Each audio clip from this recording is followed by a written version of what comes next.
Жалпы жастарға баспана мәселесін шешуде үкімет тарапынан ұсынылған екі жолы бар. Біріншісі ол жұмыс істейтін жастарға арналған жалдамалы пәтер, яғни шарттар 35 жасқа дейінгі Астана, Алматы, Шымкент қаласында жұмыс істейтін жастарға 3 жылға берілетін жалдамалы пәтер.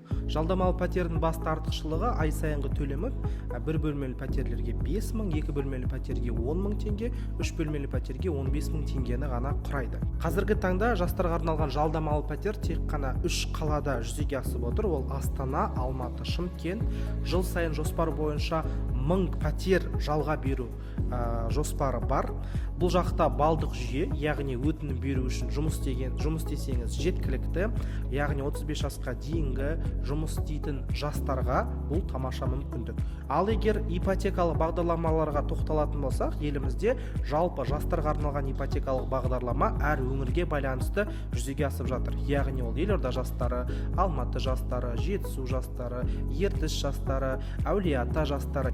Барлық бағдарламаның ортақ тұсы бастапқы жарна 10%, жылдық үстемақысы 5% құрайды. Астана қаласы үшін Елорда жастарында 18 миллион теңгеге дейінгі баспаналы мүмкіндігі бар болса, кей региондарда ол 15 миллион немесе 12 миллион теңгені құрайды.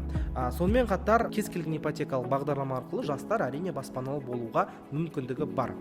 Соның ішінде атап айтсақ, 1 мамырға дейін өтінім қабылдап жатқан отау ипотекалық бағдарламасында жастарға басымдылық берілген. Бастапқы жарна 20%, жылдық үстемақысы 9%, максималды несие мерзімі 19 жыл.